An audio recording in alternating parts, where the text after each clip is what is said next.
Ruby aunty.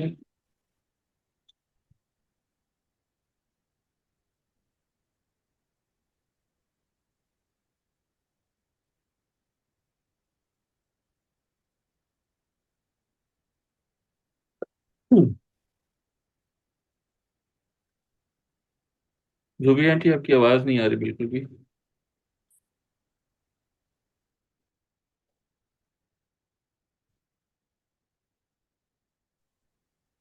में कोटि कोटि प्रणाम। जय गुरु जी। गुरु जी के चरणों में कोटि कोटि प्रणाम। आई हुई सारी संगत को मेरी तरफ से, गुरु जी की प्यारी संगत को मेरी तरफ से बहुत बहुत बहुत बहुत नमस्कार और बहुत ढेर सारा प्यार कि आप लोग आए और सत्संग सुन रहे हैं। और गुरु जी की, हम सब मिलके गुरु जी की बड़ाई सुनते हैं। कोई भी प्लेटफॉर्म हो, एक बहुत गुरु जी ने हमारे लिए एक इजी ये जरिया बना दिया है कि हम किसी ना किसी तरीके से, किसी ना किसी संगत को, जिसको गुरुजी ने सुनवाना हो, जिसको ये सेवा देनी हो, महाराज ने इतना अच्छा ये एक तरीका दे दिया है कि हम लोगों के लिए बहुत इजी हो गया। घर बैठे हम सिर्फ एक मोबाइल पे क्लिक करते हैं और गुरुजी की महिमा सुनते हैं और गुरुजी की महिमा शेयर भी करते हैं। मतलब बहुत बहुत शुक्राना मेरे मालिक, हर पल हर घड़ी का शुक्राना है। और आज मालिक मेरे से वही बुलवाए जो आप चाहें, और अगर मेरे में कहीं मैं आ जाए तो मुझे माफ करना महाराज। अब मैं गुरुजी की जर्नी स्टार्ट करती हूँ। गुरुजी ने कैसे जर्नी स्टार्ट करवाई, और गुरुजी कहते थे ना, शुरू से सुनाया करो, तो मैं स्टार्टिंग से अपनी जर्नी शेयर करती हूँ। 1996 में आई वॉज इन केएमवी जलंधर। मैं हॉस्टल में थी और मेरी रूममेट गुरुजी को मानती थी। और तब मुझे गुरुजी का बिल्कुल भी नहीं पता था, और एज भी मेरी 16 ईयर्स की थी, और 16 हार्डली 17 ईयर्स रही होगी। और महाराज कि वो बड़ियाई बोलती थी, और हर हफ्ते ऑलमोस्ट अपने पापा के साथ उसके मम्मी पापा आते थे, तो और वो डिफेंस कॉलोनी जाती थी। तो मुझे लगता है क्या गुरुओं के चक्कर में पड़ गई है और क्या है, मतलब तो हम लोग ना उसको ऐसे ही लेते थे, पता नहीं क्या है ये, कि हम लोग मानते भी नहीं थे, वो बताती भी थी। और कई बार महाराज ने प्रसाद भी भेजा और महाराज की दया से वो खाया भी, पर उसकी महिमा नहीं पता थी। पर गुरु जी इतने दयालु कि ना पता होते भी मतलब इतना वो ब्लेस करते हैं। और एक बार मैं बीमार भी हो गई तो महाराज ने दवाई भी भेजी उसके पापा के थ्रू, पर मैंने वो डस्टबिन में फेंक दी। मैंने कहा मैं नहीं खाऊंगी, मुझे नहीं पता किस गुरु ने भेजी और क्या है, मतलब माफ करना महाराज, ना अकल थी ना सोच थी। पर फिर भी आप कितने दयालु हैं, कितने दयालु हैं कि आपको पता है मूर्ख है, पर फिर भी आप हमारी हमेशा हमारे कर्म काटने आ जाते हैं, हमेशा हमें ब्लेस करने आ जाते हैं। बहुत बहुत शुक्राना मेरे मालिक। उसके बाद 2013 में भी गुरुजी का बुलावा आया, और किसी ने मुझे गुरुजी के बारे में बताया। तब भी मैंने कहा कि नहीं, मैं तब आनंदपुरियों को मानती थी, और मैंने कहा नहीं, मेरे खुद के गुरुजी हैं और आई एम टोटली सेटिस्फाइड, और मुझे मेरे पे बड़ी कृपा है, मैं क्यों मानूं किसी और गुरु को। फिर एक फाइनली जो गुरुजी ने इस जन्म में अपने साथ कनेक्ट किया वो था 2019। 2018 में मुझे किसी ने फिर सत्संग सुनाने शुरू किए, और वो लगातार मुझे सत्संग सुनाती थी, और ऐसे ऐसे सत्संग सुनाती थी, मुझे लगता है ये पागल होगी, क्या बोल रही है। मतलब उसका सत्संग, संगत जी था, मैं बहुत शॉर्ट में सुनाऊंगी कि उसकी कजन सिंगल पेरेंट थी, और उसके सोर्स ऑफ इनकम भी बहुत लिमिटेड था, और उसको 5,000 का एडिडास का जूता पसंद आ गया था। और वो विश कर रही थी कि महाराज कि मुझे ना यही जूता चाहिए। और उसके बर्थडे वाले दिन अमेजन वाला वो जूता बाहर रख के चला गया, उसने ऑर्डर भी नहीं किया था। और उसने अमेजन वाले को पूछा कि ये इसकी पेमेंट कैश ऑन डिलीवरी है क्या, मैंने तो ये ऑर्डर ही नहीं किया। तो उसने वो भाग गया। तो मैं उसको बोल रही हूँ कि तुम क्या बोल रही हो, और ऐसा कैसे हो सकता है। मैंने कहा ये, मतलब मुझे बिल्कुल नहीं आया, और मैंने हंसी मजाक में टाल दिया, मतलब कि हम बहुत समझदार हैं और मूर्खता तो करते ही हैं। और फिर उसके बाद एक एक दिन ऐसा आया कि मैंने अर्बन क्लैब वाली को बुलाया। हम लोग नोएडा में थे। वो आई, वो गुरुजी के भजन चला के, शब्द चला के काम कर रही थी, और मैंने कहा आप भी गुरुजी के फॉलोवर हो, तो उसने बोला हाँ। और उसने उसने भी मुझे गुरुजी के सत्संग सुनाए। तो मतलब उस उन दिनों में गुरुजी ने ऐसा कर दिया कि जिनसे मैं मिल रही थी, चाहे वो ऑटो वाला हो, चाहे वो कोई भी हो, बस गुरुजी गुरुजी गुरुजी की महिमा गा रहे थे। और शायद महाराज बहुत स्ट्रांगली बुला रहे थे, और हम ही मूर्ख हैं जो नहीं समझ पाते। फाइनली 2019 में मेरे फादर इन लॉ एक्सपायर हो गए, और मेरे हस्बैंड थोड़े डिप्रेस रहने लग गए, और उनको बहुत अटैच थे वो, और उनको अच्छा नहीं लग रहा था। तो जस्ट एज इन, जब हम दिल्ली वाले हैं, और दिल्ली वालों में क्या होता है कि सैटरडे संडे वीकेंड होता है, तो हम सोचते हैं चल एक आउटिंग ही कराते हैं, चलो बड़े मंदिर जा आते हैं। और पता नहीं बड़े मंदिर कहाँ है, कुछ नहीं पता। फ्रेंड से एड्रेस लिया और हम लोग मंदिर चले गए। और बस मंदिर जाना सिर्फ मेरे लिए वो था कि हाँ जाएंगे, लंगर खाएंगे, मतलब कि आउटिंग थी। कोई ऐसा नहीं था कि मैं मालिक को थोड़ा पता था, पर इतना भी नहीं था कि मैं मानूं कि हाँ ये भगवान है या ये है, मतलब बहुत ही मूर्खता थी, माफ करना मेरे मालिक। औकात नहीं है हमारी, पर फिर भी आप ब्लेस करते हो, बहुत बहुत शुक्राना। और हम लोग मंदिर चले गए, और उस दिन जन्माष्टमी थी, और आई थिंक सो अगस्त का महीना ही था। और हम लोग जब मंदिर गए, तो एक अंकल आए, और वो आंटी आंटी कहने लग गए, तो मुझे लगा क्या मतलब इसको मैं आंटी दिख रही हूँ क्या। और वो अंकल ऑलमोस्ट गुरुजी की तरह दिख रहे थे, और उनके भी बाल नहीं थे, और वो ड्राइव कर रहे थे, और हम लोग बैठ गए। तो मैंने उनको बोला कि ये ये कौन सा मंदिर है अंकल, आप इसके बारे में क्या जानते हो, आप कब से जुड़े हो, मतलब ऐसे पूछने लग गई। और ये भी पूछा कि यहाँ पे अंकल आंटी बोलते हैं क्या। उन्होंने कहा हाँ, क्योंकि वो हर सेवादार ना अंकल आंटी करके सबको बुला रहा था। तो हम लोग मंदिर गए। उन्होंने बोला कि तुसी जाके देखो, तनु आपे पता लग जाएगा। And he spoke in Punjabi. तो मैं जैसे मंदिर एंटर किए ना, तो मुझे कोई शब्द सुनाई नहीं दे रहा था। जैसे सब बोलते हैं कि शब्द सुनाई दिए, ये कान में पड़ा, मुझे कुछ नहीं सुनाई दिया। और मुझे लगा कि ये कौन सी ऐसी जगह है, ये कौन सा स्वर्ग है, मैं कहाँ आ गई हूँ।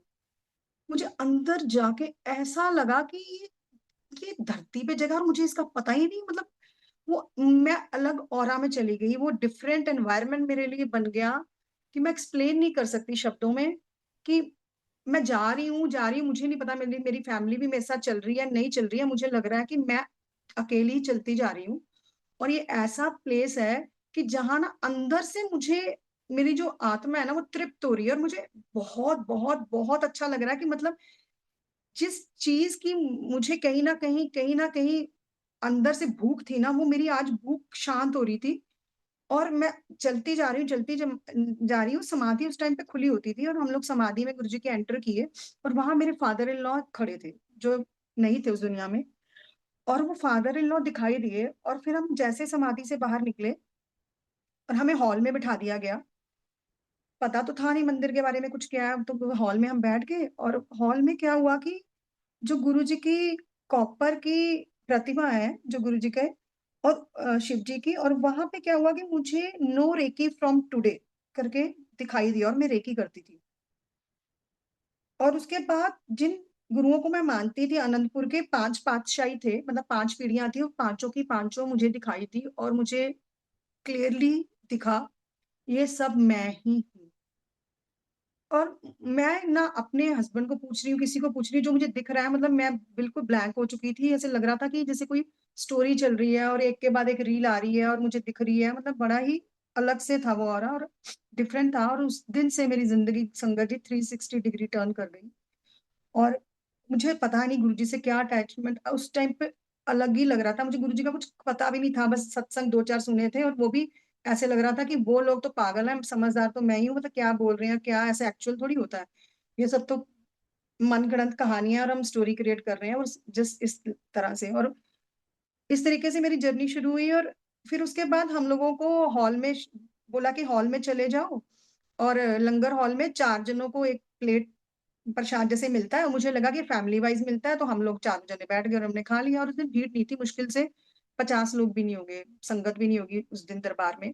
तो हम लोगों ने, मुझे आज भी याद है, वो जैसे जैसे मैं खाना खा रही थी, मुझे लग रहा था, मुझे पता लग रहा था कि वो मेरी टंग से लेके मेरे गले से कैसे निवाला उतरा है। और मतलब महसूस हो रहा था, और इतना टेस्ट और इतना डिवाइन था कि मुझे लग रहा है इससे टेस्टी कोई चीज ही नहीं है, मतलब कि क्या खा रही हूँ और कहाँ आ गई हूँ, कुछ समझ नहीं आ रहा था। और मैं बाहर की दुनिया भूल चुकी थी।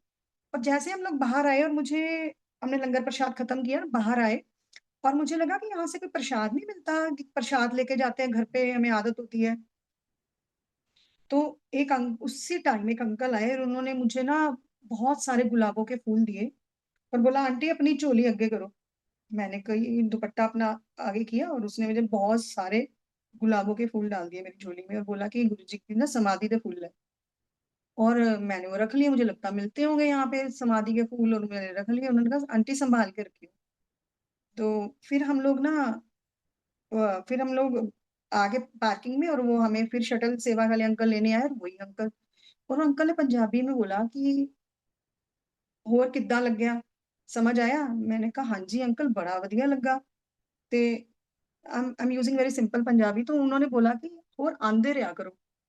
तो मैंने कहा हाँ जी। तो हम लोग चले गए, और मतलब हम लोग चले गए, और रात को जब मैं सो गई, और रात को गुरुजी ड्रीम में आते हैं, और गुरुजी वाइट चोले में आते हैं, और गुरुजी का ना जो चोला है ना, वो गुरुजी चलते जा रहे हैं, और चोला पीछे जैसे फिल्मी स्टाइल में उड़ रहा है, और गुरुजी चलते जा रहे हैं, मतलब इतने स्मार्ट लग रहे हैं, इतना गुरुजी का ऑरा तेज, इतना ज्यादा कि इतनी रोशनी, जैसे कोई हजारों सूरज आके वहां आ गए हैं। और इतना, मैं गुरुजी को पीछे भागू और बोलूं कि महाराज आप पहले क्यों नहीं मिले मुझे, आप पहले क्यों नहीं मिले? और गुरुजी चलते जा रहे हैं, चलते जा रहे हैं, और अचानक से गुरुजी गायब हो जाते हैं, और मेरी नींद खुल जाती है। मैं कहूँ ये क्या था, मतलब कि समझ नहीं आया। फिर धीरे धीरे महाराज ने, खैर समझ तो हमें अभी भी नहीं है, पर फिर भी महाराज ने इतना सिखाया कि हाँ, जब महाराज शरण में लेते हैं तो महाराज बहुत सारी कृपाएं करते हैं, बहुत सारे हमें ड्रीम दर्शन भी देते हैं, ताकि, क्योंकि हमारी सोच ऐसी है ना, हम उसी पे बिलीव करते हैं जो हमें दिखता है कि हाँ चमत्कार को सलाम है। वही वाली एक बात है कि महाराज उस टाइम ड्रीम दर्शन भी देते हैं, बहुत सारे सत्संग भी सुनवाते हैं।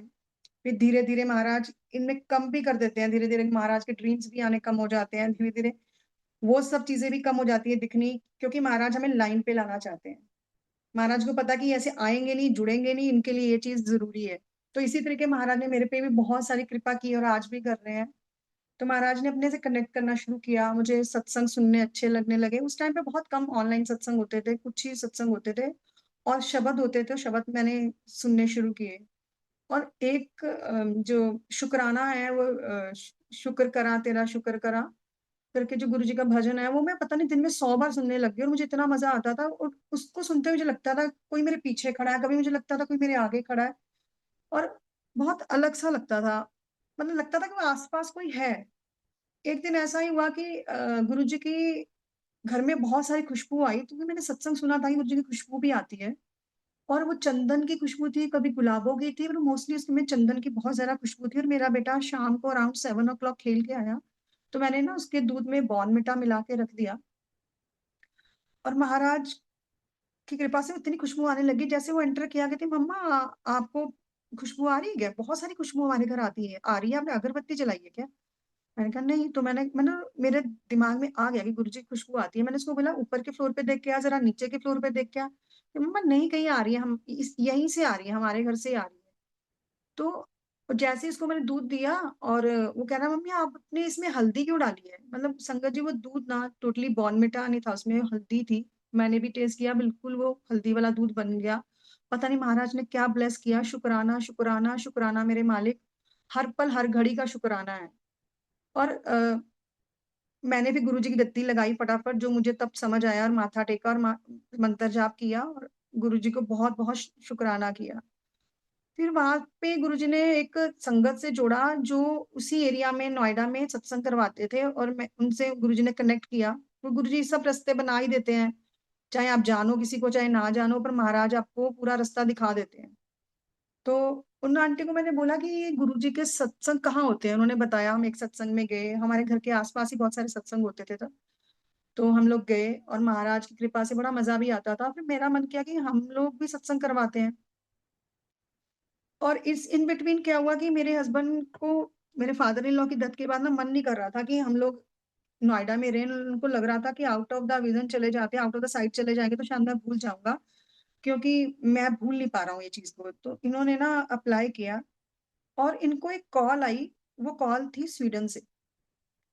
तो अब महाराज की इतनी कृपा, जो इंटरव्यू इनकी थी वो 1 से दोपहर के 2 बजे के बीच में थी, और 1 बजे हमारा नेट चलना बंद हो गया। नेट एग्जैक्टली 1:45 पे चला, और इन्होंने ज्वाइन किया।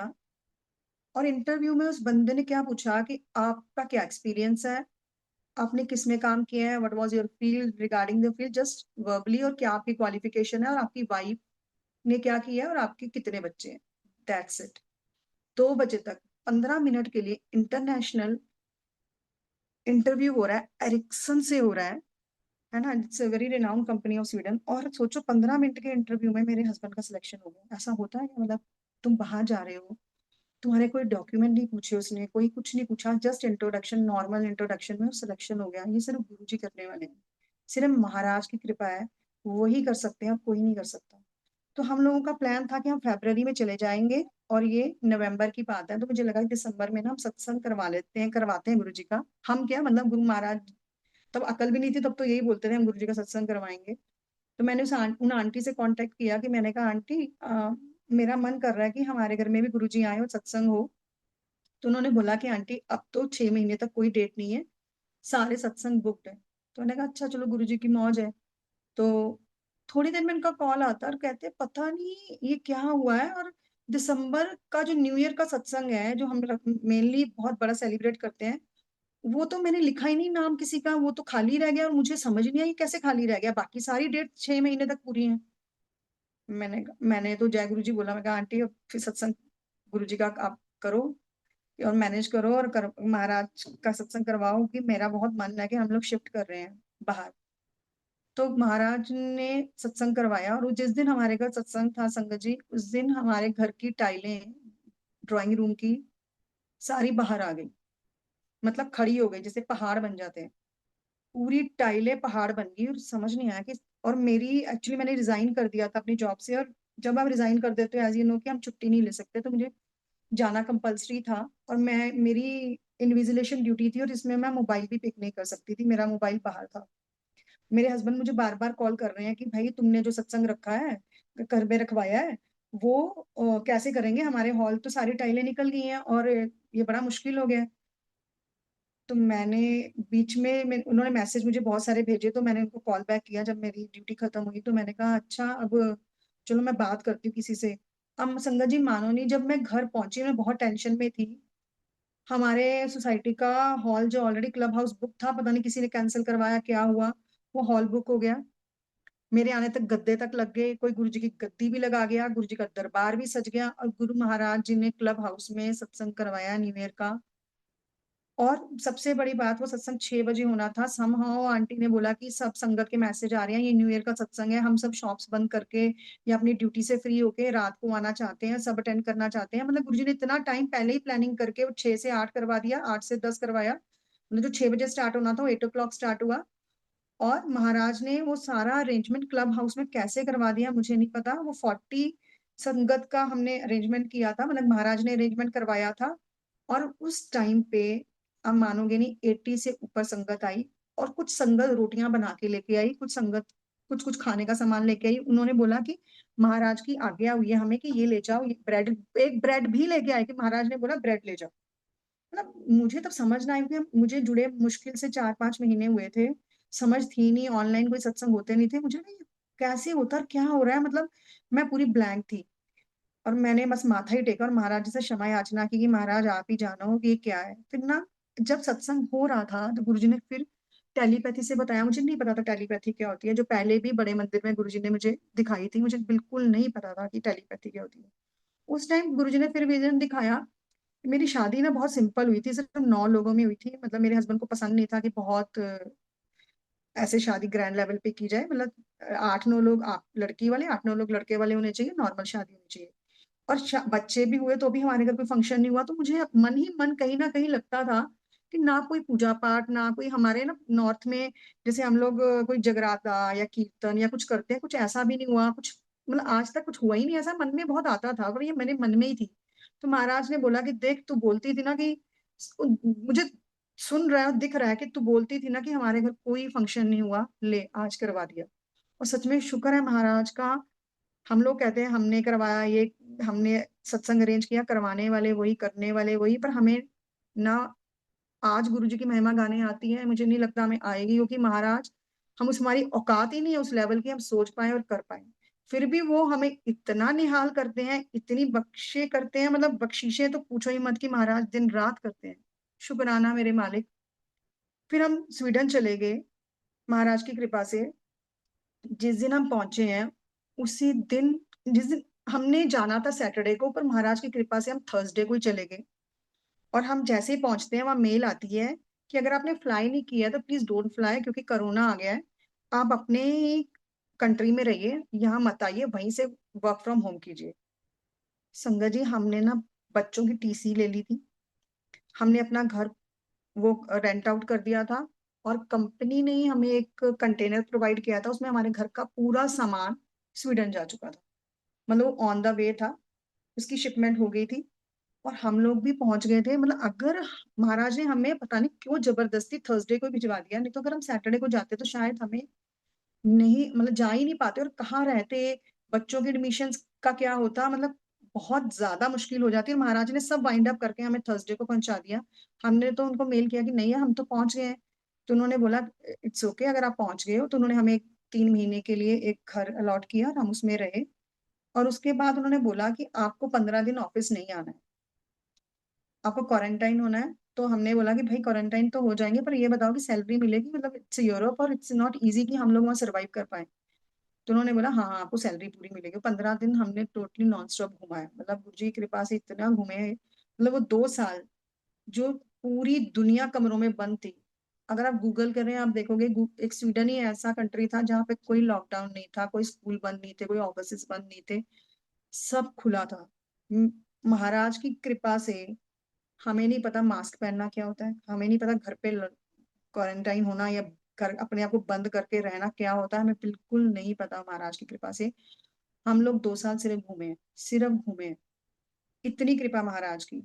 और जब हम वहां पहुंचे, बीच में ये मिस कर गई, सॉरी संगत जी, महाराज ने बोला कि आपको ना हर हफ्ते पूरी फैमिली को बैठ के आपस में सत्संग करना है।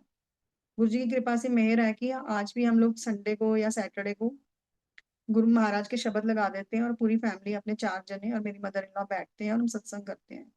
तो वहां पे क्या होता था कि जब हम 3 महीने ऑफिस वाले घर पे थे, जो मैं लौट हुआ था, और मैं ना सुबह उठती ही, जिस दिन वीकेंड पे सत्संग होता था, सुबह उठती एक ही काम होता था, चलो भाई आज ये बनेगा, आज ये बनेगा गुरु जी के लंगर में, चलो आज तो ये राजमा बनाएंगे या दही भल्ले बनाएंगे। मैं सुबह उठती यही काम शुरू हो जाती थी। और एक दिन इतनी जोर से मेरे कान में आवाज आई, और नहा के बनाया कर लंगर बन, मतलब बिना नहाए मैं सच में बनाना शुरू कर देती थी, इतनी अकल नहीं थी। और महाराज ने इतनी जोर से डांटा और बोला कि नहा के लंगर बनाया कर।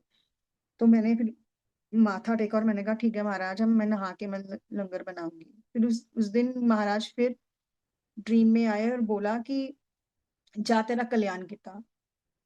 अब तब समझ नहीं आई कल्याण किता, हम माथा ही टेका, अच्छा महाराज जी ठीक है। अब वही शब्द का इतना डीप मीनिंग है ये नहीं पता था। और आप फिर गुरु महाराज जी ने एक घर दिखाया, और वो घर, मतलब गुरुजी उस के लॉन में घूम रहे हैं, और वाइट सा चोला पहना है गुरु महाराज ने, और वहां घूम रहे हैं, और फिर ड्रीम खत्म हो जाता है। और स्वीडन में ना एक ये बहुत बड़ी प्रॉब्लम है कि वहां पे ना तुम्हें रेंट पे घर जल्दी नहीं मिलते। अगर मिलते हैं 6 मंथ के लिए मिलते हैं, हार्डली 1 ईयर के लिए मिलते हैं, और उसके बाद तुम्हें फिर से वो पूरा प्रोसेस करना पड़ता है, व्यूइंग के लिए जाना पड़ता है, फिर जाके अलॉट होता है। बट इट्स नॉट इजी, और खासकर इंडियन के लिए, क्योंकि हम लोगों के किचन को देख के ना कि इतने सारे ये ऐसे पलम तलाई का काम करते हैं, वो जल्दी देते ही नहीं है, और जिनके छोटे 2 बच्चे हैं और बिल्कुल भी नहीं देते। तो महाराज ने घर दिखाया था एग्जैक्टली, हमें घर की व्यूइंग आई और हम लोग चले गए। वो एग्जैक्टली वही घर था जो गुरु महाराज ने दिखाया।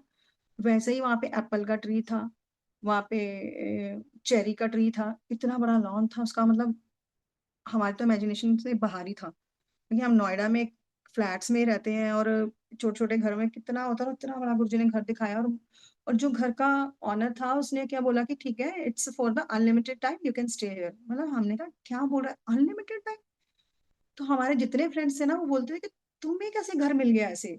और मेरे बच्चों को महाराज ने ऐसे स्कूल में एडमिशन दिलाई थी कि जहाँ पे एडमिशन मिलती ही नहीं थी। वो इतना अच्छा स्कूल था वहाँ का, बहुत सिफारिश या बहुत अप्रोच के साथ वहाँ एडमिशन मिलती। तो महाराज ने बहुत स्मूथली उन बच्चों, मेरे बच्चों का एडमिशन भी करा दिया, हमें अच्छा घर भी दिला दिया, और गाड़ी भी दिला दी। हमने गाड़ी भी परचेज कर ली, और लाइसेंस भी महाराज की कृपा से एक ही बार मेरे हस्बैंड ने टेस्ट दिया और लाइसेंस हमें इशू हो गया। और हमारा वैसे भी 1 साल तक वैलिड भी था, पर फिर भी हमने कहा कि अगर रहना ही आई है तो लाइसेंस हम बनवा लेते हैं। और लाइसेंस इतना ये अच्छा सत्संग है महाराज का कि जिस दिन मेरे हस्बैंड का टेस्ट था 2 दिन बाद, तो मैंने अपने हस्बैंड को बोला यार तुम एक क्लास तो ले लो यहाँ पे कि किस तरीके की ड्राइविंग है, थोड़ा चेंज तो है ये ना, हमारी लेफ्ट राइट का सिस्टम बिल्कुल टोटली चेंज है। तो ये ओवर कॉन्फिडेंट थे, कहते नहीं नहीं हो जाएगा, इतना मुश्किल तो है नहीं है। तो फिर भी मैंने कहा आप एक क्लास ले लो, तो इन्होंने बहुत, मैंने इनको बोल बोल के एक क्लास इन्होंने ली। और जो वो वहां पे क्लास था, 5,000 के करीब एक क्लास का खर्चा बैठता था जो पूरे प्रोसेस में। तो इन्होंने कहा चल ठीक है, चल ले लेते हैं। तो एक क्लास ली इन्होंने, और अगले दिन इनका टेस्ट था। जब ये वापस आए ना, तो उससे पहले मैंने महाराज का सत्संग लगा लिया था। और जो मैंने गुरु महाराज जी का सत्संग लगा लिया था, उन दिनों में कोरोना स्टार्ट हो गया था, बहुत यूट्यूब पे सत्संग आते थे महाराज के। तो ये सत्संग क्या था कि एक आंटी यूएस में थी, उनका भी ड्राइविंग टेस्ट था, वो 3 बार फेल हो गई थी या 2 बार फेल हो गई थी, लास्ट चांस था। और थ्योरेटिकल उनका हो गया था, पर उनका जो प्रैक्टिकल था वो क्लियर नहीं हो रहा था। तो उन्होंने भी एक क्लास ली, और उनको जिन्होंने ट्रेनिंग दी वो इंडियन थे। और उन्होंने बोला कि बेटा, मैं तुम्हें बताता हूँ, जैसे मैं चला रहा हूँ वैसे चलाना, और तुम्हारा ड्राइविंग टेस्ट क्लियर हो जाएगा, बस तुम इंस्ट्रक्शन को ध्यान से सुनना।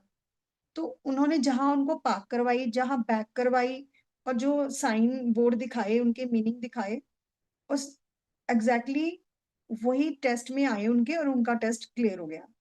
तो ये सत्संग में सुन रही हूँ, इतने में मेरे हस्बैंड आते हैं, तो इतना चिल्ला, मतलब खुश हो रहे, तुझे पता क्या हुआ? जो मैंने कल क्लास ली थी, जहां उसने मेरी पार्क करवाई, जहां उसने मेरी बैक करवाई, और जो मुझे साइन बोर्ड उसने दिखाए, एग्जैक्ट सेम डिट्टो सब चीजें मेरे से वही पूछी गई। तो ये सत्संग में सुन रही थी और मेरी हंसी छूट गई। मैंने कहा अच्छा, देखो गुरु महाराज जी ने कितनी कृपा की कि मैं यहाँ सुन रही हूँ। ऑब्वियसली जब महाराज का हम सत्संग सुनते हैं, हमारे कष्ट ही हटते हैं और हम लोग ब्लेस ही होते हैं। और वहां मेरे हस्बैंड टेस्ट दे रहे थे, मतलब 1 अटेम्प्ट में ही उनका टेस्ट क्लियर हो गया, 1 अटेम्प्ट में ही सब कुछ हो गया। जबकि लोग जितने वहां मेरे फ्रेंड्स रहते थे वो यही बोलते थे कि हमने 3-3 अटेम्प्ट दे चुके हैं, इतनी फीस भर चुके हैं, इट्स नॉट इजी। यूरोप में खासकर, क्योंकि वो इन्वायरमेंट फ्रेंडली इतने होते हैं कि कम प्राइवेट कार्स हो, पब्लिक ट्रांसपोर्ट यूज करो। तो उस चक्कर में वो लाइसेंस जल्दी देते ही नहीं है। पर हमारा लाइसेंस भी मिल गया, हमने कार भी ले ली, उसका नंबर 272, गुरु जी की कृपा। और हमने वो 2 साल ऐसे घूमे, सिर्फ ऐश की है, मस्त ऐश की है। मतलब गुरु जी ने नॉर्वे घुमाया, हर चीज घुमाई हम लोगों को, डेनमार्क से लेके नॉर्वे से लेके, जैसे हम यूरोप घूमने गए थे 2 साल। फिर एक दिन ड्रीम आता है महाराज का, और महाराज क्या दिखाते हैं कि, हाँ नहीं, उससे पहले कि हमें कोरोना हो जाता है। और कोरोना में क्या होता है कि मेरी पीठ में इतनी दर्द होती है, इतनी दर्द होती है, मैं पूरी बेंट हो जाती हूँ, मैं पूरी स्ट्रेट खड़ी नहीं हो पाती। और मेरे हस्बैंड की बहुत बुरी हालत थी, मतलब 15 डेज उनको हो गए थे, उनका फीवर डाउन नहीं आ रहा था। मैं उनको बहुत मुश्किल से ड्राइव करके हॉस्पिटल लेके गई।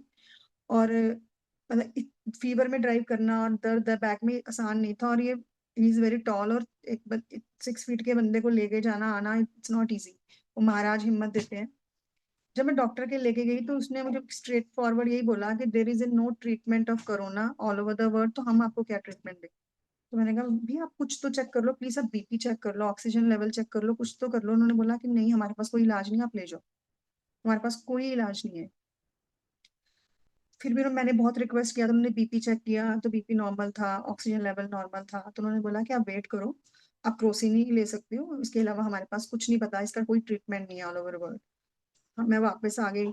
और ना फिर मेरे आंसू निकल आए, और मैंने महाराज को बोला कि महाराज, मैंने मांगा नहीं, वो कितनी समझ आ गई थी कि गुरु जी से मांगते नहीं है, सिर्फ गुरु जी के आगे अरदास करते हैं, हाथ जोड़ते हैं।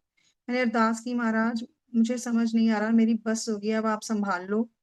क्योंकि 15 दिन हो गए इनका फीवर नहीं जा रहा, मुझे भी फीवर है, बच्चे भी वहां बीमार हैं, होम डिलीवरीज वहां होती नहीं थी, कोई फैसिलिटी नहीं थी, कोई आसपास ऐसा भी नहीं था जिस एरिया में हम रहते थे। हमारे फ्रेंड्स थोड़े दूर रहते थे, और मैं मन नहीं करता कि उनको रोज परेशान किया जाए खाने के लिए या कुछ भी, या उनको कल को हो गया तो वी आर रिस्पॉन्सिबल।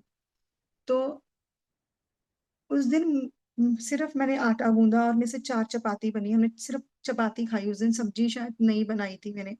और 4 चपातियों में संगत जी ओम आया, और ओम ऐसा नहीं आया कि जस्ट ब्लर दिख रहा है, कि हम लोग सिर्फ इमेजिन कर रहे हैं कि हाँ हाँ ये ओम लग रहा है। नहीं, जैसे गड़े हुए ओम आते हैं ना, जैसे किसने स्टैंप लगा दी होती है, इट्स लाइक दिस, गड़े हुए जैसे स्टैंप लगी थी चारों रोटियों में। और वो हमने खाई, और उसके नेक्स्ट डे ही हम लोग इम्प्रूव होना शुरू हो गए। और वो फीवर कहाँ चला गया मैं नहीं पता, बिल्कुल मेरी बैक ठीक हो गई। बैक में मेरे पेन थी, और गुरुजी फिर ड्रीम में आते हैं। मैं एक टेबल पे, मुझे गुरुजी चेयर पे बिठाते हैं, और टेबल पे मुझे बोलते हैं कि अपना हेड डाउन करो और बैठ जाओ। जैसे ही मैं हेड नीचे करती, हेड डाउन करती हूँ, गुरु महाराज मेरी पीठ पे 3 बार मुक्के मारते हैं। 3 बार महाराज ने मुक्के मारे और मेरी, मुझे खड़ा किया और मेरी पीठ ठीक हो गई सपने में। It's in all all this things are happening in dream. तो जैसे मैं खड़ी होती हूँ, महाराज चलना शुरू कर देते हैं। जैसे जैसे महाराज चलते हैं और उनके पैरों के खड्डे बनते जाते हैं, मतलब बहुत बड़े बड़े खड्डे, पैरों के निशान जाते जा रहे हैं, और मैं पीछे जाती, गुरु जी गुरु जी गुरु जी, और गुरु जी चले जाते हैं। फिर जब ड्रीम खुलता है तो मुझे लगता है कि मतलब हम नेगेटिव थॉट वाले हैं, तो मुझे लगा कि महाराज हमारी जिंदगी से चले गए, मतलब गुरु जी चले गए क्या, गुरु जी ऐसे क्यों करके गए, मतलब नेगेटिव पे नेगेटिव थॉट्स आ रहे हैं। फिर मैं सत्संग सुनती हूँ, और जैसे कहते हैं ना कि इतना समझ आ गया था महाराज ने कि अब सत्संग में जवाब मिलते हैं, शब्द में जवाब मिलते हैं, जो भी तुम्हारे क्वेश्चन हो। तो उसमें सत्संग एग्जैक्टली वही आता है कि एक आंटी थी जो दुबई में थी, और उनको गुरुजी से पूछना था कि महाराज, अब उनके हस्बैंड की शायद जॉब चली गई थी या बीमार हो गए थे, कुछ ऐसा था, और वो भी गुरुजी से ही पूछ रही थी कि महाराज हमें दुबई रहना है या वापस जाना है। तो वो गुरुजी ने आज्ञा दी थी कि तुम वापस चले जाओ और बैंगलोर जाओ। और उनके बच्चे का एडमिशन भी डीपीएस में होता है। वो ये सत्संग शेयर कर रही हैं, और मुझे तो ये डीपीएस और बैंगलोर तो भूल गया। मुझे इतना याद रह गया कि इंडिया वापस जाना है, इसका मतलब गुरुजी का हुक्म है।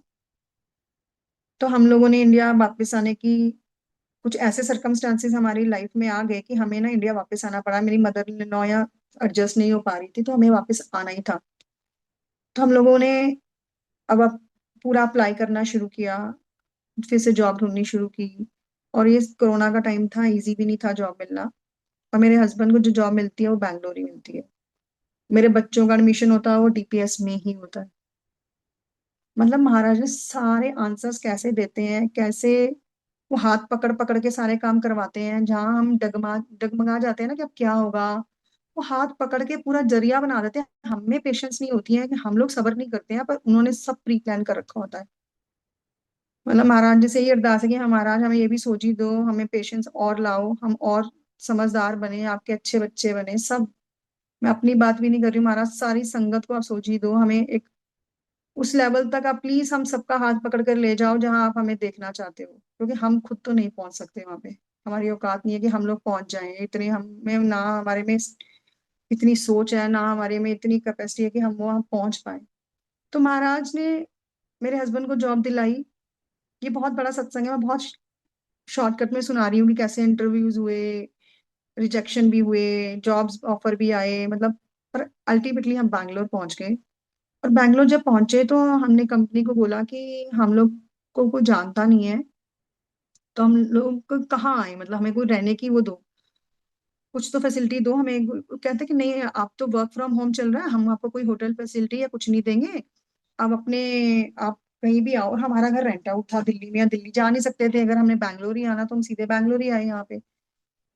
तो हमें कुछ समझ नहीं आया, और अचानक से जिस दिन ये बात हुई है, मेरे हस्बैंड के फ्रेंड का फोन आता है और बोलता है कि तू बैंगलोर जा रहा है, मेरा तो ना वहाँ फर्निश हाउस है, तो मेरा बंद ही पड़ा है, तो मेरी कीज फलानी फलानी जगह पे है, तुम चले जाओ।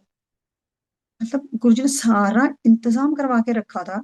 हम लोग उस घर में गए, उस घर का नंबर था 702, और महाराज ने हमें वहाँ 1 साल रखा। और वहां महाराज ने इतनी कृपाएं की हैं, इतनी कृपाएं की हैं वहां पे। शहद वर्षा से पूरी दीवार पे शिव जी और पार्वती का अर्धनारेश्वर स्वरूप आ गया, पूरा फुल।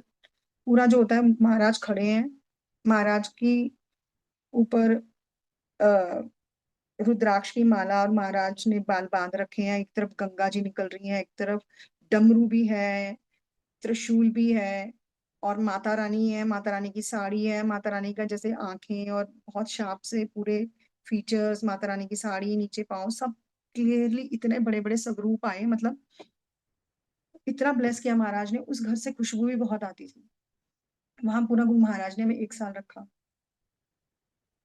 और वो समय निकलता गया, और हमने सोचा कि अब इतना यहाँ पे rent, it's too expensive to live in rent house. Bangalore इतना बहुत ज्यादा महंगा है, और ये तो हमारे फ्रेंड का घर था तो हमें रीजनेबल दे रहा था, पर हमें खाली भी तो करना था। उसने हमें कुछ टाइम के लिए रखा था, और करते करते 1 साल ऑलमोस्ट होने को आया था।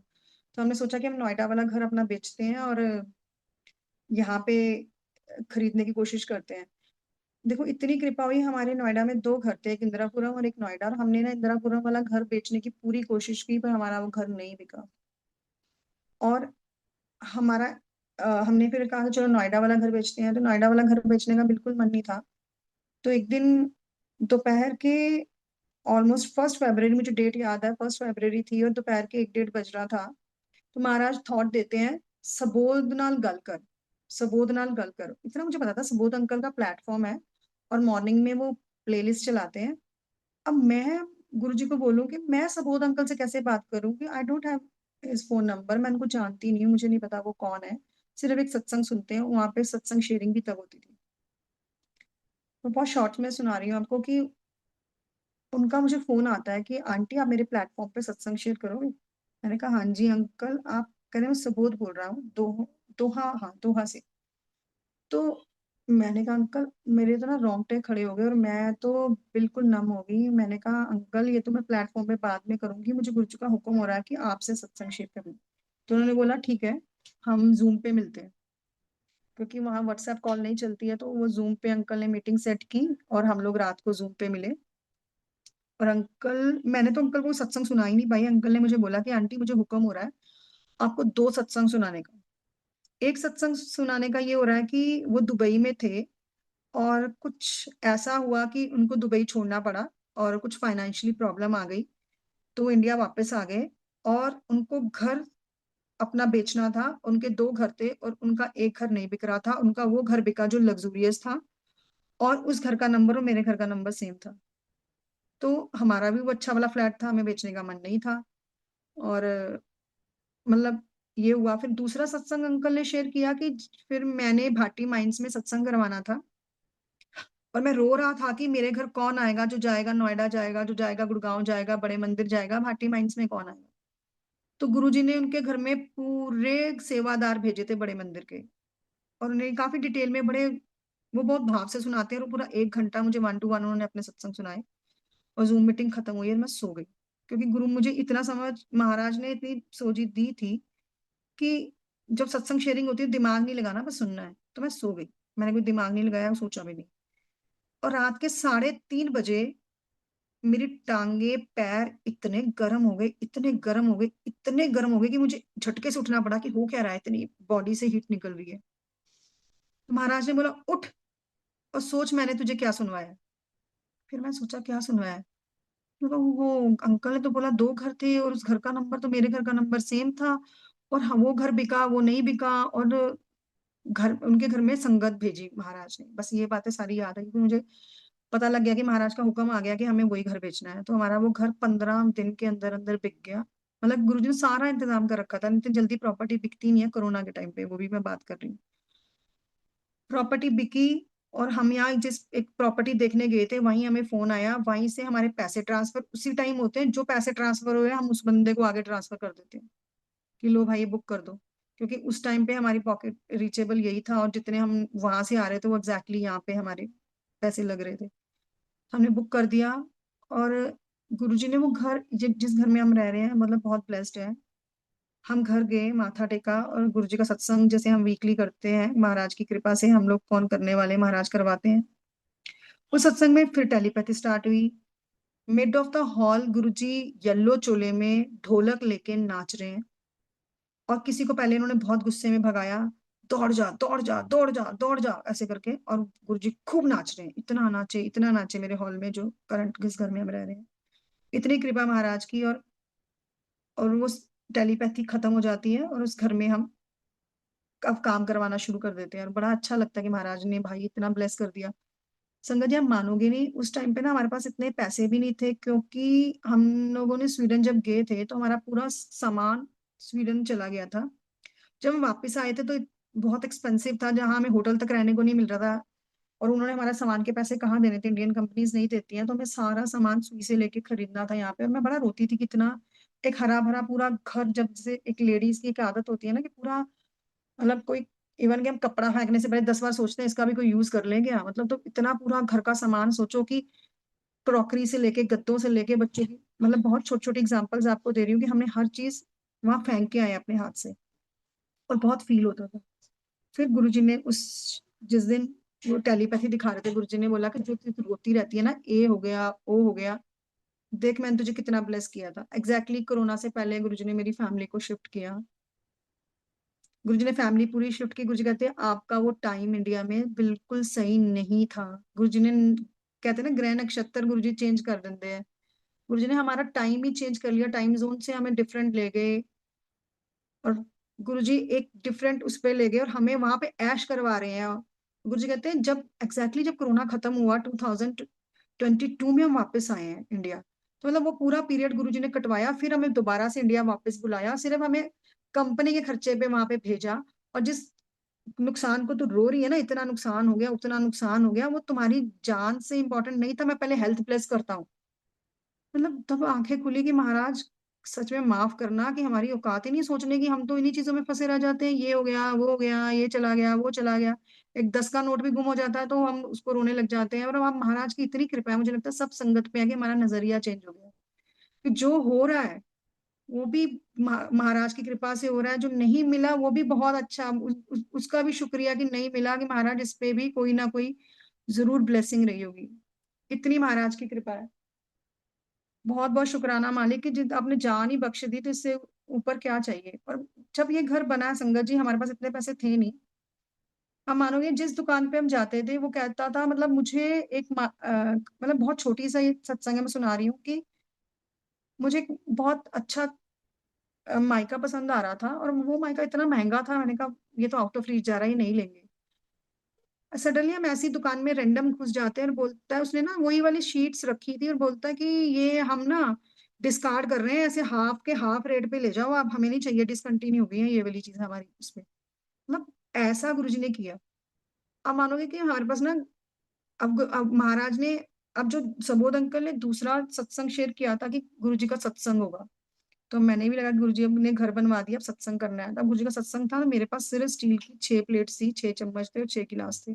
तो मैंने कहा महाराज के लिए मेरे पास तो बर्तन भी नहीं है, अब सत्संग करवाना है, कुछ नहीं था मेरे पास, क्योंकि घर एकदम से ले लिया, पूरा सामान तुम्हारा जा चुका है, तुम सब कपड़ों से लेके बच्चों की एडमिशन से लेके हर चीज तुम दोबारा री इन्वेस्ट कर रहे हो, इट्स नॉट इजी। तो हम लोगों ने पूरा, आप मानोगे कि हम होम सेंटर गए। होम सेंटर से मैं उस दिन गई और वहां पे 90% से, मतलब मैंने वहां पे पूरा क्रॉकरी सेट, मतलब 5 कार्टन खरीदे क्रॉकरी, बहुत सारे वासेस और फ्लावर, गद्दी गुरुजी की, आप गुरुजी की जो गद्दी आई है ना, जो सीट पे रखते हैं वो, संगत जी 80 रुपीज की आई है। इतने बड़े बड़े वास, मतलब बहुत बड़े बड़े, जो 2.5-2.5-3 हजार के थे, मुझे मिले हैं 70 रुपए में, 50 रुपीज में। मैक्सिमम जो सबसे महंगा था वो 100 रुपीज का था। वाइट प्लेट जिसपे गोल्डन बॉर्डर होता है, बहुत चौड़ा चौड़ा सा। और वो प्लेट जो हमारी मतलब अब जब भी जाओ, आज तक मैंने नहीं वो देखी, 550-600 की एक आती है, वो 60 रुपीज में मिली। मतलब मैंने 2,500 में गुरु महाराज ने घर का पूरा सामान, जो जो सत्संग में चाहिए था, जरूरी होता है गुरु जी के सत्संग, हमें लगता है ना कि महाराज के यहाँ भी सजाओ यहाँ भी सजाओ, एक हमारी भावना होती है, वो सारा सामान हमें सिर्फ 2,500 में मतलब मिला। और वो कम से कम भी 4 से 5 कार्टन थे, इतने फुल भर भर के। मतलब आज के बाद ना मैंने वो सेल देखी है, ना मैंने वो कुछ किया। मतलब एक लेडी तो मेरे पीछे पीछे आनी शुरू हो गई कि आप ये आइटम कहाँ से उठा रहे हो, जो आप उठा रहे हो उस पर डिस्काउंट है, जो मैं उठा रही हूँ वो नहीं है, ये कहाँ से आप उठा रहे हो। अब मैं उसको क्या समझाऊं, मैं मेरे गुरुजी क्या करवा रहे हैं मुझे खुद नहीं समझ आ रहा है। मैं बस अपनी ट्रॉली में डालती जा रही हूँ, डालती जा रही हूँ, और काउंटर पे जा रही हूँ तो मैं, वो बोल रहा है कि इतने का है। मतलब इतनी गुरुजी ने ब्लेसिंग की, इतनी ब्लेसिंग की, मतलब बहुत बहुत शुक्राना है मेरे मालिक, मेरे पास शब्द नहीं है कि मैं क्या बोलूं। महाराज अपने आप ही करवा देते हैं और इतनी ब्लेसिंग है, अनगिनत है। मैं बहुत, एक सत्संग जो अभी रिसेंट हुआ है, मैं वो मेरे गुरुजी भाव दे रहे हैं कि मैं सुनाऊं। मेरा बेटे ने ना, बड़े वाले ने 12th पास किया अभी, और उसका जेई का एग्जाम था, फर्स्ट अटेम्प्ट जनवरी में। और उसका एग्जाम था अराउंड 10 o'clock, हमें पहुंचना था। और यार बेंगलुरु में ना बहुत ट्रैफिक रहता है, तो हम हर कोई कोशिश करता है कि अर्ली पहुंच जाओ। तो हम लोग ना अराउंड 5 बजे उठ गए, और फिर मेरे हस्बैंड सो गए कि मैं अपना काम करने लगी कि लंच वंच पैक करके ले चलते हैं, और ये सो गए। अचानक से इतनी गुलाबों की खुशबू आई, मेरे हस्बैंड एकदम उठ के खड़े हो गए। और मैं कहते हैं कि बहुत तेज गुलाबों की खुशबू आई, मैंने कहा मुझे तो नहीं आई। तो मैंने कहा चलो महाराज का शुक्राना है। और फिर बच्चे को उठाया और हम एग्जाम देने चले गए। बच्चे ने एग्जाम दिया, और जैसे वो एग्जाम दे रहा था, मुझे चंदन की खुशबू आ रही है, इतनी ज्यादा इतनी ज्यादा इतनी ज्यादा, और मेरे हस्बैंड को नहीं आ रही है। मतलब, और गुरु महाराज ने देखो इतनी बड़ी ब्लेसिंग की, बच्चा पेपर दे के आया और उसका पेपर बहुत अच्छा हुआ और बहुत अच्छे मार्क्स आए उसके, और जिसके बेस पे एडमिशन उसकी हुई है। उसने बहुत सारे टेस्ट दिए, इतने सारे टेस्ट दिए, वो जनवरी से लेके स्टिल आज तक टेस्ट दे रहा है, इवन कि अभी भी टेस्ट ही दे रहा है वो। पर उसकी उसी टेस्ट के बेस पे एडमिशन हो गई। अभी वो टेस्ट दे रहा है कि लगता है कि चलो ये भी ट्राई कर लेते हैं, एक जगह तो होल्ड कर लेते हैं, तो आज भी उसी टेस्ट के बेस पे एडमिशन हुई है। तो इतनी ब्लेसिंग है, गुरुजी ने जो ब्लेस करना है ना, चाहे तुम कितने भी और हाथ पैर मार लो, हम ये भी कर लेंगे और अच्छा मिल जाएगा, नहीं, जहां गुरुजी ने आपको ब्लेस कर दिया ना, तो हाथ जोड़ के वो एक्सेप्ट कर लेना चाहिए। अब बच्चे बोलते हैं, नहीं नहीं नहीं मम्मा, मुझे तो देना है, मुझे तो करना है, तो मैंने कहा ठीक है, इट्स योर चॉइस, तुम दो। तो दे रहा है। और जब ये इस कॉलेज में एडमिशन लेनी थी, काउंसलिंग प्रोसेस स्टार्ट हुआ, इसका रैंक बहुत अच्छा आया क्योंकि गुरुजी ने ब्लेस कर ही दिया था। हमारे यहाँ लोकल कॉलेज ही है, हम यहाँ गए, और हम जैसे ही बैठे तो वहां पे क्या हुआ कि हम लोगों ने ना अप्लाई किया था ऑनलाइन, उन्होंने हमारा एक्सेप्ट किया और बोला कि आप ऑनलाइन काउंसलिंग अटेम्प्ट करोगे। तो पर हमने कहा कि हम लोकल है तो इन पर्सनली अटेंड करने चले जाते हैं, क्यों ऑनलाइन करें, कई बार नहीं अच्छे से सुनाई देता या कुछ भी हो, तो हम चले जाते हैं, तो हम लोग चले गए। तो उन्होंने हमें एंट्री नहीं दी। उन्होंने बोला आप तो ऑनलाइन वाले हो तो आप नहीं आओगे, तो हमने कहा प्लीज हम आ जाते हैं, तो कहते पर ये डॉक्यूमेंट चाहिए, हमारे पास कोई डॉक्यूमेंट नहीं थे। और हम लोग भागे, फटाफट वो डॉक्यूमेंट अरेंज किए, और पूरा हॉल तब तक भर गया था। अब मानोगे नहीं संगत जी, कि हॉल के बीच में जैसे थिएटर रूम होता ना, वैसे वो हॉल था। और जो बीच की प्रीमियम सीट होती है ना, सिर्फ वहाँ 3 चेयर्स खाली थी और पूरा हॉल भरा था। उस हॉल हॉल की कैपेसिटी अराउंड 5,500 से 6,000 लोगों की थी, और पूरा हॉल टकाटक भरा था, सिर्फ 3 सीट खाली थी, वो भी मिड ऑफ द हॉल में, जो प्रीमियम सीट होती है। हम वहां बैठ गए और काउंसलिंग स्टार्ट हुई। जैसे काउंसलिंग स्टार्ट होती, की सीट्स फुल होती गई, फुल होती गई, फुल होती गई, और मेरे हस्बैंड बोले चलो यहाँ से, अब ये होने वाला नहीं है, डिस्करेज हो जाएगा, तुम उठो, अब नहीं हमारा नंबर आने वाला। तो मैंने को बोला बैठो तो सही, अगर आए हैं तो अटेंड अटेंड तो करो। हम उठ के बाहर आ गए, मेरे हस्बैंड नहीं माने, हम उठ के बाहर आ गए। तो हम लोगों ने चला, बोला कि चलो कॉलेज का राउंड तो ले लेते हैं। हम जैसे कॉलेज का राउंड लेके आए ना, पता नहीं मेरे हस्बैंड, गुरुजी ने ऐसा दिमाग में डाला कि मेरे हस्बैंड ने बोला कि जा मेरे बेटे को, कि दिव्यम जाओ एक बार देख के आओ कि कौन सा नंबर चल रहा है। और वो गया, और वो दौड़ता दौड़ता वापस आ गया, पापा मेरा नंबर आ गया, पापा मेरा नंबर आ गया, अनाउंस किया उन्होंने। हम भागे और उसका अनाउंस किया गुरुजी ने, और वो कैसे नंबर आया हमें नहीं पता, बीच में हमें जो स्किप किया, पता नहीं कहाँ से बच्चे कहाँ गए, उन्होंने एक्सेप्ट ही नहीं की सीट, और मेरे बेटे को सीट मिल गई है वहां पे, गुरुजी की कृपा से। मतलब इतनी गुरुजी मेहर करते हैं, इतनी गुरुजी मेहर करते हैं कि बहुत बहुत शुक्राना है। Uncle I think so time हो गया है, मैं और सत्संग शेयर कर सकती हूँ मतलब। जय गुरु जी uncle. Yes aunty. Okay, how much time I have?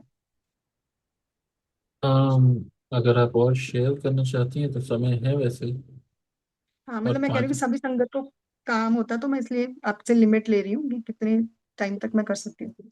5-10 minute और हैं आपके पास। ओके, ठीक है, थैंक यू। तो इस तरीके गुरुजी ने ब्लेस किया और उसकी सीट फाइनल हो गई, और इतने उसने और टेस्ट दिया, उसका कहीं नहीं हो पाया संगत जी, अभी तक भी वो दे रहा है। गुरुजी की कृपा से उसका भी अभी नेक्स्ट वीक में फिर से एक टेस्ट है, तो मतलब ये महाराज की कृपा है, उन्होंने सब प्लान कर रखा है, ये सब हमारे डाउट्स होते हैं। एक बहुत अच्छा सत्संग है, मैं आपसे शेयर करना चाहूंगी।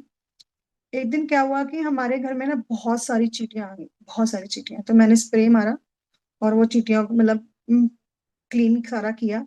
और फिर मैं एक जगह से हटाती हूँ, दूसरी जगह पे आ जाती है, मतलब ये चीज हफ्ता चलती रही। एक जगह से हटे दूसरी जगह, तो फिर ना मुझे किसी ने बोला कि ये वाली आप मेडिसिन डालो, वो चिपकानी होती है जस्ट लाइक ए जेल, और तुम्हें वो थोड़ी थोड़ी थोड़ी थोड़ी चिपका दो तो चींटियां चली जाती तो मैंने वही किया, मैंने चिपका दी, वो चींटियां चली गई। अब एक दिन क्या हुआ कि वो सारी चींटियां, मैं देख रही हूँ हॉल से लाइन बन रही है, वो लाइन लिविंग रूम से होते हुए एक बीच में कॉरिडोर सा आता है, उसमें होते हुए मेरे बच्चों के रूम तक जा रही है। वो लाइन बड़ी लंबी थी, और वो लाइन मेरे बच्चों के रूम से होती हुई मेरे बच्चों के बेड पे जा रही है, और बच्चे जस्ट स्कूल गए थे तभी। और वो बच्चों के बेड पे गई, और पूरा मेरे बेड की जैसे बेडशीट उठाई ना, वहां पे एक तिल रखने की जगह नहीं थी, पूरी रेड कलर की चींटियां थी। मुझे नीचे का जो गद्दे का कवर होता है उस पे सिर्फ चींटियां थी, चींटियां थी, चादर पे कोई चींटी नहीं थी। उसके नीचे इतनी चींटियां थी कि मुझे वो उसका कलर ही ना दिखे, कि वो गद्दों पे जो कवर डाला हुआ उसका कलर क्या है, इतनी चींटियां, मतलब लाखों करोड़ों भी मुझे लगता कम होगी, पता नहीं वो कितनी थी। इतनी ज्यादा चींटियां मैंने अपनी लाइफ में नहीं देखी। और मैं हैरान होगी कि वो बच्चे पूरी रात उस बेड पे सोए हैं, चादर पे एक चींटी नहीं। बच्चों ने उसके ऊपर बेडशीट भी ओढ़ रखी थी, पिल्लो पे कोई चींटी नहीं, बच्चों को कोई चींटी नहीं काटी, उन्होंने मुझे बोला ही नहीं। अगर बच्चे को चींटी काटती तो बोलता कि मम्मा यहाँ खारिश हो रही है। तो मैंने महाराज का शुक्राना किया कि महाराज ने पता नहीं उस चींटियों को कैसे रोक के रखा था, कि वो चींटियां उसी कवर पे रहें और ऊपर बेडशीट पे ना आए। कितनी महाराज की पावर लगी होगी, ये महाराज बहुत बहुत शुक्राना। कि नहीं तो मेरा छोटा वाला बहुत छोटा है, और अगर वो काट जाती है, सोए सोए काट जाती है, तो पता नहीं पॉइजनस भी हो सकता था, इतनी चींटियां काट जाए। और जब वो मैंने चींटियों पे स्प्रे मारा और अपना दीवान खोला, उसके अंदर ऐसी चींटियां कि जैसे पता नहीं कि सारी दुनिया की चींटियां ही उसमें आ गई हैं। मैंने स्प्रे, मेरी 2 लीटर्स की बॉटल लग गई वो स्प्रे मारने, 2 लीटर। मैंने पूरा वो स्प्रे मारा उस पे। उसके बाद जो मुझे खुजली हुई है ना, इतनी खुजली मेरी बॉडी में हुई ना, कहता है कि वो सब बदला लेते हैं। महाराज ने इतनी ज्यादा खुजली करवाई है उसके बाद मेरे, बस होगी। पर मैं महाराज का फिर भी शुक्राना करती हूँ कि मेरे बच्चों को कुछ नहीं होने दिया। अगर कान में चींटी चली जाती, कहीं काट जाती रात को, तो क्या होता मतलब। ऐसी मेहर भी महाराज करते हैं, इतनी कृपा भी महाराज करते हैं। बहुत बहुत शुक्राना है मेरे मालिक। एक सत्संग में और सुनाना चाहूंगी कि जब हम स्वीडन से आए, तो मुझे ना सपने आने शुरू हो गए कि मेरे पापा की फोटो के आगे मोमबत्ती जग रही है, और मेरे पापा को कुछ हो गया है। और मुझे बड़ा डर लगता था, मैं सोने से पहले डरती थी कि फिर मुझे वो सपना ना आ जाए। और अचानक मेरी भाभी हैं, वो यूके रहती थी, तो उनका मुझे फोन आता है कि दीदी आप गुरुजी को मानते हो? मैंने फेसबुक पे देखा। तो जबकि मैं फेसबुक पे कभी गुरुजी नहीं लिखा, मतलब मैं फेसबुक पे एक्टिव हुई नहीं, मतलब पता नहीं मुझे टाइम ही हो जाता फेसबुक खोले, मतलब मैं कभी चेक नहीं करती। पर मैंने इसको बोल नहीं पाई, मैंने कहा हाँ हाँ। वो मुझे बताती गई, अच्छा आप भी गुरुजी को मानते हो? मेरे ना बुआ जी फूफा जी हैं, वो भी गुरुजी को मानते हैं। और वो गुरुजी के साथ ही रहते थे। आपको उनसे बात करनी है? तो मैंने ना बहुत नॉर्मल लिया, मैंने कहा हाँ हाँ कर लूंगी कर लूंगी, तो भेज देना। उसने मुझे नंबर दिया, उसने मुझे कॉल ही नहीं, मैंने कॉल ही नहीं किया। और एक दिन मुझे कॉल आता है कि हेलो, बेटा मैं ना ऐसे से उनके बुआ जी और फूफा जी बोल रहे हैं, मतलब मेरी भाभी के, तो आप गुरु जी का सत्संग सुनोगे? तो मैं ना हैरान हो गई कि अच्छा उन्होंने मुझे फोन कर दिया। मैं शर्म भी आई, मैंने सॉरी भी बोला, sorry uncle I was busy, तो मैं आपको फोन नहीं कर पाई। उन्होंने बोला कोई बात नहीं बेटा, हम अगर गुरु जी का कोई संगत हो तो हमें बड़ा मजा आता है सत्संग सुनाने में। तो उन्होंने मुझे बहुत सारे गुरु जी के सत्संग सुनाए। और वो फूफा जी और बुआ जी जो गुरु जी के थे, वो सोचो कि सिंगला अंकल और आंटी थे, और मुझे उन्होंने इतने सत्संग सुनाए, गुरु जी के इतने सत्संग सुनाए। और हम डेली 10 दिन लगातार सुबह शुरू होते थे, और रात तक 10 बजे तक हम सत्संग सुनते थे गुरु जी के। और इतने में ही गुरुजी ने मेरे पापा को ब्लेस कर दिया सत्संग सुना के। मेरे पापा को इतनी मेजर प्रॉब्लम थी, मेरे भाई जब रिपोर्ट लेके गया डॉक्टर के पास, तो डॉक्टर ने उठा के रिपोर्ट मारी थी कि इनका कोई ट्रीटमेंट नहीं हो सकता, तुम इतनी लेट क्यों आई? तो फिर भी उन्होंने ऑपरेशन किया, और गुरुजी का की कृपा से ऑपरेशन सक्सेसफुल भी हो गया। डॉक्टर ने यही वर्ड बोले, जा जा गुप्ते ऐश कर। मतलब ये गुरुजी के वर्ड है। कौन सा डॉक्टर ऐसे बोलता है बाय नेम और ऐसे करके बोलता है जाओ ऐश कर, जो अपनी जिंदगी जी ले। मतलब इस मतलब बहुत फॉर्मल वे से, नहीं तो डॉक्टर बात करते हैं कितने कैजुअल वे से, कौन बोलता है? कोई नहीं बोलता। मतलब ये महाराज के वर्ड होते हैं जो मुख पे आ जाते हैं। और मुझे अंकल आंटी ने इतने सत्संग सुनाए थे, इतने सत्संग सुनाए थे गुरु जी के, इतने सत्संग सुनाए थे, मतलब सत्संग सुना सुना के ही मेरे उन्होंने पापा को ठीक कर दिया। बहुत बहुत शुक्राना है मेरे मालिक, हर पल हर घड़ी का शुक्राना है।